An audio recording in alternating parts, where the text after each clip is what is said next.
Pressure is mounting on the Baird government to reveal details of its talks with a Chinese electricity company. As the election race enters its final 72 hours, Labor is accusing Mike Baird of dodging questions about whether or not he's planning to sell the state's poles and wires to a foreign investor. On a high, the Premier headed to the summit of Barangaroo's Tower 2. You can see as the cranes behind me and across the sky, there is confidence back in the New South Wales economy. Today, topping out a Scandinavian tree ritual when the building has reached its height.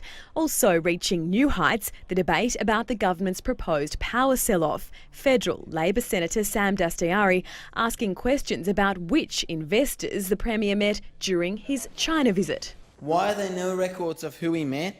Why are there no records of what he discussed? Why have we been left completely in the dark?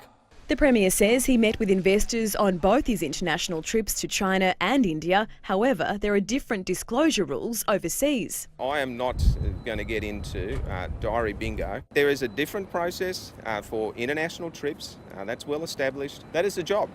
Your job as Premier, your job as Treasurer, is to get out and meet as many possible people as you can. Opposition leader Luke Foley says Australia's security agency ASIO should be involved in any foreign purchase. I don't care if it's the Chinese government, the French government, or the Russian government, or even my friends in the Irish government.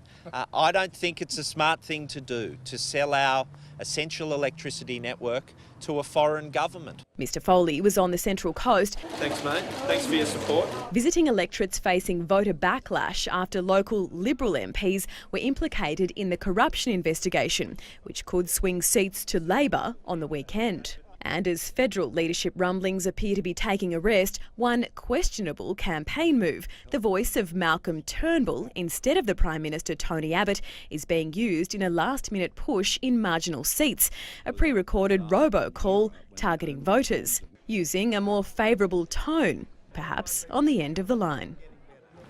Lizzie Pearl joins us now. Lizzie, 3 more days of campaigning left. What are the leaders doing tomorrow?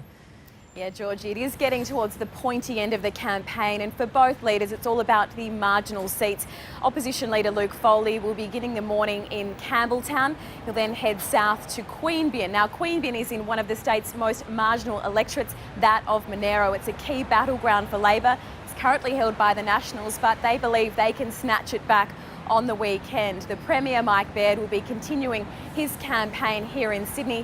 He'll actually be heading to Auburn in Sydney's west. That is the seat that Luke Foley is hoping to win on Saturday. Georgie. All right, Lizzie, and 9 News will have special extended coverage of this weekend's election with our expert panel. It begins at 5 p.m. on Saturday.